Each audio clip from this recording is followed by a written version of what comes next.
Desde el punto de vista económico, la extrema derecha demuestra una oposición al neoliberalismo y defiende una intromisión clara del Estado en la economía. Vox defiende una fuerte bajada prácticamente de todos los impuestos, desde el IRPF, IVA, impuestos sobre sociedades, etc. Vox propone que todos los españoles puedan vivir libres e iguales en un país donde los políticos no estén constantemente sacándole los cuartos, para luego malgastarlo, o peor, quedárselo para ellos. Vox propone terminar con el saqueo fiscal a los españoles y propone devolver el dinero a los ciudadanos. Generar valor y crecimiento, apoyando a las familias y a las empresas. Crear empleo para poder generar riqueza y redistribuirla con cuidado y sin derroche. En el programa de Vox, con su fiscalidad baja y recorte del gasto público, va implícita la medida más eficaz de todas para luchar contra la corrupción, que es reducir el dinero que pasa por las manos de los políticos. Reduciendo la tentación, se reduce la corrupción. El político no podrá meter tan fácilmente la mano en el bolsillo del contribuyente.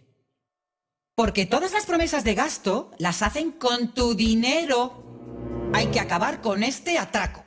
Para eso hace falta poner al Estado a dieta, reducir sustancialmente los gastos y devolver a los españoles la riqueza que nos han robado. Pero entonces, ¿proponemos recortar los derechos y los servicios de los españoles? No, se trata de recortar el gasto político, la grasa del sistema. Hasta ahora te han recortado a ti. Ahora recórtales a ellos. ¿Y qué pasa con los más débiles? ¿Qué pasa con los pensionistas, los desahuciados, la pobreza, los desempleados? Pues precisamente estas son las personas a las que hay que ayudar. Si recortamos el estado de bienestar de los políticos, podremos pagarnos un estado de bienestar de los españoles. Estaba diciendo que en estos años, en los últimos 7 o 8 años de crisis, todos los españoles hemos hecho grandes esfuerzos por reducir nuestra estructura. Las familias han aprendido a hacer más con menos. Las pymes, los autónomos, los pequeños empresarios, todos hemos hecho un gran esfuerzo de reducción del gasto. Pero hay un sector de nuestro país que no lo ha hecho, incluso ha crecido en su gasto, y ese sector es el Estado. Por lo tanto, lo primero que decimos antes de hablar de reducción de ingresos es que queremos reducir los gastos del Estado. ¿Qué gastos? ¿Los gastos sociales, las enfermeras, los maestros, los policías, los bomberos? No. Estamos hablando del gasto político, que es ese gasto superfluo, que es innecesario, que no aporta ningún beneficio al ciudadano y que contribuye a lo que llamamos el estado de bienestar de los políticos. Es pues toda esa estructura autonómica que no sirve realmente para nada, todas esas duplicidades, toda esa grasa del sistema que todos conocemos. De manera que desde el punto de vista económico, Vox se podría considerar un partido sin ningún tipo de relación con la extrema derecha. Desde el punto de vista social vamos a tratar 3 temas: la inmigración, la igualdad de género y la sexualidad. El tema inmigratorio. La extrema derecha es xenófobo, rechaza a los extranjeros y les culpa de muchos males del país. Defiende la pureza nacional e incluso racial. Vox defiende un control de la inmigración dependiendo de las necesidades de la economía nacional, es decir, un control responsable. Sí acepta la inmigración legal. Estar en contra de la inmigración ilegal te convierte automáticamente en un racista, porque la señora Merkel entonces sería racista. La señora Merkel dijo que vengan todos y luego dijo ya no caben más, ¿no? Y nos los mandaba a España, por cierto, los que sobraban, claro, nos los mandaba a España. Yo creo que las naciones tienen derecho a guardar sus fronteras. Pero eso no es una cosa del señor Trump. El primero que empezó a levantar un muro fue el señor Clinton. Y la señora Clinton también prometió hacer un muro. Y el señor Obama levantó más kilómetros de muro que nadie. Y eso es normal. Las naciones tienen derecho a guardar sus fronteras y a decidir quiénes son los que entran en su país, quiénes, cuántos, cómo. Yo creo que en España tenemos que hacer también ese esfuerzo de entender que nuestras fronteras están para defenderlas. En España tenemos una cierta necesidad de inmigración, porque no tenemos, por desgracia, una natalidad capaz de, de proveer el número de personas que necesitan y que necesitan nuestra economía. Pero nosotros lo que decimos es, oiga, no todos los inmigrantes son iguales. Para nosotros pues son mucho más cercanos y mucho más deseables los inmigrantes hispanoamericanos de nuestros países hermanos. Claro. Que no, que la señora Merkel nos diga que tenemos que aceptar a no sé cuántos cientos de miles de otros países. De Siria, de Afganistán, de Irak. Y que además no se integran bien, claro, y traen muchos problemas, ¿no? Incluso desde el punto de vista de la solidaridad, porque España es un país solidario, pues también tenemos que aceptar no solo inmigrantes, sino también tenemos que aceptar refugiados. Pero de nuevo, si tengo que aceptar un número de refugiados, pues para mí los refugiados probablemente son los venezolanos, los cubanos, los nicaragüenses, que están oprimidos también en sus países, y no tanto otros refugiados que cuando llegan a Europa han pasado por 6 países mucho más parecidos al suyo, donde también pueden ser acogidos. Estoy porque completamente cuando uno ve de la acuerdo. ruta desde donde llegan para llegar a Europa, oiga, y no se le ocurrió a usted parar por el camino en esos 6 países que han conocido por el camino y que también le podrían haber acogido. Todo esto que tú dices es de elemental sentido común. Ahora, ¿por qué les acusan a ustedes en Vox de ser racistas, xenofóbicos, que odian, que son odiadores contra los inmigrantes? ¿Por qué? Nosotros no tenemos odio por nadie, ni por los inmigrantes ni por nadie. Nosotros lo que decimos es exactamente lo que he dicho, que es la nación la que tiene derecho a decidir cuántos inmigrantes entran. Y no las mafias, porque en España hay mafias que te traen inmigrantes en un barco, cuando salen de la costa libia con el barco, llaman a esas ONGs, muchas financiadas por gente que nos tiene muy poco cariño, que mandan una patrulla, recogen a esos y te los traen al puerto y tú los aceptas porque la mafia ha decidido que este día entran 300 o 3.000. Yo creo que es fundamental cuando tú inmigras en un país, integrarte en este país. Lo que no puede pretender un inmigrante que sea España que se acople a él. Una vez tú entras en España, tienes que entender ciertas cosas de las costumbres españolas. Y las tienes que hacer tuyas, porque España, estás en España. Por lo tanto, no podemos permitirnos el lujo de ser acogidos en España con todo lo que conlleva, porque hay mucha solidaridad en España. Yo nunca he vivido racismo en España, jamás. ¿No has sufrido ningún brote? Jamás. La única vez que he vivido racismo en España fue por parte de una sudamericana, que me dejaron a su cargo en el trabajo y me llamó, yo tengo que estar a las órdenes de este negro, una sudamericana. Ningún español nunca me ha tratado así, jamás. Se lo digo, jamás. Por lo tanto, eso es un mito de que es la derecha que no ayuda a los negros, es la izquierda que ayuda a los negros. Eso es mentira, eso es mentira. Compatriotas, como sabéis, nuestro compromiso con la unidad de la nación es absoluto, incuestionable y sale desde lo más profundo de nuestro corazón. Fue uno de los motivos que nos llevó a constituirnos como esa herramienta de servicio a España. Lo hemos demostrado ante el desafío secesionista en Cataluña y lo seguiremos demostrando cuando estemos en el Congreso de los Diputados. Desde este punto de vista, en mi opinión, no se puede considerar extremista a Vox, ya que no es xenófobo, simplemente pide un control para que no se llegue al punto de una crisis migratoria como ha ocurrido en nuestro país vecino Italia. El tema de la sexualidad. La extrema derecha es homófoba, rechaza cualquier tipo de relación que no sea entre un hombre y una mujer, y en muchas ocasiones las persigue. Vox acepta cualquier tipo de orientación sexual, pero no acepta el matrimonio homosexual y critica la celebración del orgullo gay por la utilización de instituciones y fondos públicos para la realización de esta. Nosotros pensamos que el Estado no se tiene que meter en la cama de las personas, que la gente tiene que poder hacer lo que quiera sin que haga daño a los demás, por supuesto. Desde luego. Y por cierto, siempre que sea de manera consentida entre adultos, porque ahora empieza a haber una cierta fuerza de gente que está intentando despenalizar las relaciones sexuales con menores. Que eso es una cosa que nosotros siempre estaremos en contra. Pero eso es una cosa abominable. Pero está pasando. Tiene que ser entre adultos. Esto ya está pasando, es decir, ya se está intentando despenalizar. Pero entre adultos, el Estado no es nadie. Los políticos no se tienen que meter en la cama de nadie. No se tienen que poner a opinar si les parece bien, si les parece mal. La gente tiene que ser libre. O sea, ustedes no proscribirían el matrimonio entre dos personas de un mismo género. Bueno, vamos a ver, el matrimonio es otra cosa. El matrimonio es la unión entre un hombre y una mujer. Otra cosa es que otras personas decidan de una manera comprometida juntar sus vidas y quieran obtener del Estado pues las mismas garantías, las mismas ventajas, las mismas responsabilidades también que se obtiene cuando se entra en un matrimonio. Eso nosotros lo llamaríamos una unión civil. Pero, por cierto, no lo limitaríamos solo a personas que tienen sexo. Es más, el Estado no tiene por qué saber si esas personas tienen sexo. Te pongo un ejemplo. 3 amigos divorciados que comparten un piso. ¿Por qué no pueden tener una unión civil en la que se apoye mutuamente, en la que cuando uno caiga enfermo el otro tenga derechos de visita, en la que la pensión de uno pueda beneficiar al otro, en la que pueda hacer una declaración conjunta de impuestos? Es decir, lo que no queremos tampoco es dar derechos de exclusividad. El matrimonio es lo que es. Usted quiere que 2 personas o más del sexo que sea puedan formar una unión civil con ventajas parecidas, porque tienen un compromiso vital, porque viven juntos o porque tienen... pues yo creo que eso tiene que estar regulado y tiene que ofrecerse a todo el mundo. Comprendo. En mi opinión no lo considero extremista, ya que en cierta parte sí está siendo tolerante. El tema de la igualdad de género. La extrema derecha tiende a ser súper machista. Vox propone la derogación de la ley de violencia de género. Muchos medios de comunicación dicen este dato, pero no dicen el por qué lo derogan. Propone sustituirlo por una ley de violencia intrafamiliar, que actúe de igual modo para hombres y mujeres. Explicando de manera breve, la ley de violencia de género actual defiende mucho más a la mujer. En el caso de dar una paliza a un hombre, la pena es mucho mayor que si la pega a una mujer.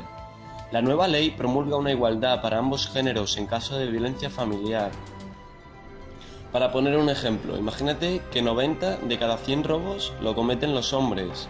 ¿Es justo que la condena para el hombre sea mayor en el mismo delito simplemente por tener mayor proporción de delitos? No, ¿verdad? Al fin y al cabo es exactamente el mismo delito, pues en la violencia de género la condena en el mismo delito es distinta para cada género y Vox propone una igualdad. Es decir, ustedes lo que plantean es la modificación de la ley. Nosotros lo que proponemos es la sustitución de la ley por una ley contra la violencia intrafamiliar, porque para nosotros tan violento es cuando un hombre cobardemente agrede a una mujer, como cuando una mujer cobardemente agrede a un hombre. Ustedes lo sitúan en el mismo plano. Perfectamente, porque la violencia es igual. Mire, un asesinato de una mujer a manos de un hombre es tan asesinato cuando un hombre muere a manos de una mujer, tan asesinato cuando una mujer lesbiana asesina a una pareja lesbiana, o cuando un hombre homosexual asesina o agrede físicamente. ¿Cuántos hombres? Entiendo que ustedes barajan datos para hablar de esto. ¿Cuántos hombres han muerto a manos de su pareja o de su expareja en los últimos años? Nosotros los datos que barajamos, les recomiendo el libro porque tiene muchos datos, yo no me los sé de memoria, el libro de Alicia Rubio, de cuando nos prohibieron ser mujeres y os condenaron por ser hombres. Este libro establece una cuestión fundamental, la cantidad de denuncias falsas que no son publicadas. El 0 y pico por ciento. Las denuncias falsas son un 0 y pico por ciento. 166.000 me parece en la última memoria de la Fiscalía. Le voy a aclarar el dato, sobre las que han sido admitidas a trámite, han llegado a juicio y han sido absueltas. Pero las denuncias que directamente no han sido tramitadas son muchísimas más. El problema es que esos datos se ocultan. Pero de todas maneras, mire, yo no quisiera que pareciera que la función de los datos justifica una cosa u otra. Mire, son importantes los datos. Que mueran 1.000 mujeres en la última década, a mí me parece un dato muy importante, señor Ortega. Mire, eso es terrorífico, pero quiero decirle que el valor, y no me lleve al terreno contrario, yo le estoy diciendo que tan terrorífico es el asesinato de una persona como de 2 como de 100. Y usted me dirá, mire, son precisamente los que estuvieron justificando, permíteme que le haga la comparativa, la derogación de la doctrina Parot, que precisamente lo que decía es que no puede haber un terrorista que tenga la misma pena por haber asesinado a una persona que por haber asesinado a 27. Nosotros decimos que la vida humana y la violencia, la vida humana hay que protegerla y hay que combatir la violencia. Y claro que es terrorífico lo que ocurre con las mujeres, si precisamente en esa batalla estamos. Y Vox estará al frente de la lucha contra cualquier tipo de violencia. Pero cuando hablamos de violencia, lo que queremos es que se entienda que hay que combatir la violencia en toda su extensión. Y da igual, de verdad, créame, da igual si la violencia es contra una mujer, contra un hombre, contra una pareja heterosexual, homosexual. Mire, ¿sabe que hay violencia de nietos contra abuelos o de hijos contra padres? Hay que combatir. Nosotros lo que decimos, y así va nuestro programa, perfectamente explicado, que queremos sustituir las leyes actuales por unas leyes contra la violencia intrafamiliar. Terminando de ver estos 3 puntos de vista, Vox no se podía considerar de extrema derecha. Desde un punto de vista de la tradición y cultura, como bien indica la Wikipedia, la extrema derecha no debe relacionarse con la defensa de los valores religiosos tradicionales, porque en muchos episodios históricos ha sido el contrario. Vox defiende las costumbres y cultura tradicionales. Desde este aspecto no se puede asegurar nada, ya que la extrema derecha se puede manifestar de muchos modos posibles. Desde un punto de vista del nacionalismo, la extrema derecha centra su discurso en el sentimiento patriótico exagerado. Vox defiende un sentimiento patriótico con mucha fuerza. Mirando a Vox únicamente desde este punto de vista, sí que podría llegar a considerarse un poco de extrema derecha. Desde el punto de vista internacional, la extrema derecha tiende a tener una actitud proteccionista y de aislamiento. Vox pretende impulsar nuevos tratados en Bruselas e incluso llevar a cabo un gran plan nacional de cooperación internacional. Muchas gracias. Muy buenas tardes. Gracias, diputado Kosma Lotowski. Gracias, señor Calvet. Gracias, señor Chambaski. Bienvenidos a la Resistencia desde Europa. Queridos amigos, muchísimas gracias por su asistencia. Gracias a los medios de comunicación y gracias a todos aquellos europeos que siguen creyendo que salvar a Europa todavía es posible. Porque yo les hablo, tengo el honor de hablarles como secretario general del partido político Vox y nos consideramos en España de los partidos verdaderamente europeístas. Porque ser europeísta es defender Europa. No es hablar de Europa, no es estar en Europa, es defender Europa. Europa no se entiende sin la aportación española. Permítanme que les recuerde que sin las Navas de Tolosa, sin la batalla de Lepanto y sin Carlos V, creo que todas las señoras que están en esta sala vestirían el burka.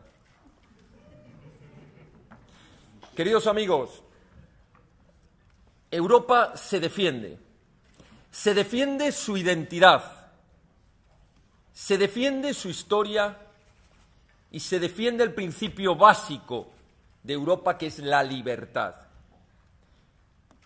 Europa es la filosofía griega, es el derecho romano, es el humanismo cristiano, no es la Unión Europea. Nosotros somos europeos y queremos defender Europa. La forma en que administrativamente se rija Europa es secundario. No elevemos a los altares las administraciones ni la burocracia. Elevemos los principios que consagran Europa y que hicieron, que han hecho y que harán a Europa un baluarte de progreso, de libertad, de derechos humanos y, en definitiva, de bienestar para esta y las futuras generaciones. Porque Europa se está alejando de los fundamentos de su propia Constitución. Por eso, el próximo 26 de mayo, Vox va a pelear por tener un importante grupo de europarlamentarios que van a venir a defender Europa, sí, pero defendiendo a España en Europa, que es como defenderá un francés a Europa defendiendo a Francia, o un alemán, o un belga. Porque lucharemos para un nuevo Tratado de Europa que sustituya al actual Tratado de Lisboa, donde a España se le reconozca en todo su peso histórico, económico, político y social. Porque, queridos amigos, España es una de las naciones históricas más antiguas de Europa, porque es una de las naciones cuna de la democracia. Cortes de León, 1188, primeras cortes que hablaban de parlamentarismo. Porque España es una de las naciones más fuertes de Europa, porque ostentamos la lengua española, que algunos tanto atacan y tanto desprecian, que pronto va a ser la primera lengua hablada en todo el mundo, con más de 500 millones de hispanohablantes. Y porque somos el lazo de conexión histórica, cultural, demográfica, con las naciones hermanas de Hispanoamérica, a las que, por cierto, Europa ha dejado de lado frente a las dictaduras castristas, bolivarianas y de corte populista.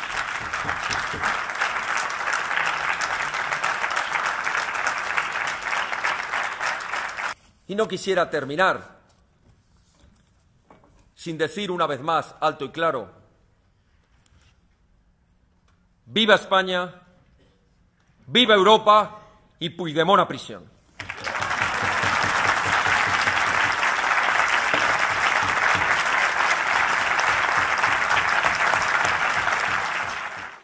Desde este punto de vista, no tienen ninguna relación con la extrema derecha. Como conclusión de todo esto, se puede asegurar que Vox, a pesar de compartir únicamente el sentimiento patriótico con la extrema derecha, no se puede asegurar que ni sea de extrema derecha ni es fascista, como muchos medios de comunicación aseguran, y por ello mucha gente piensa.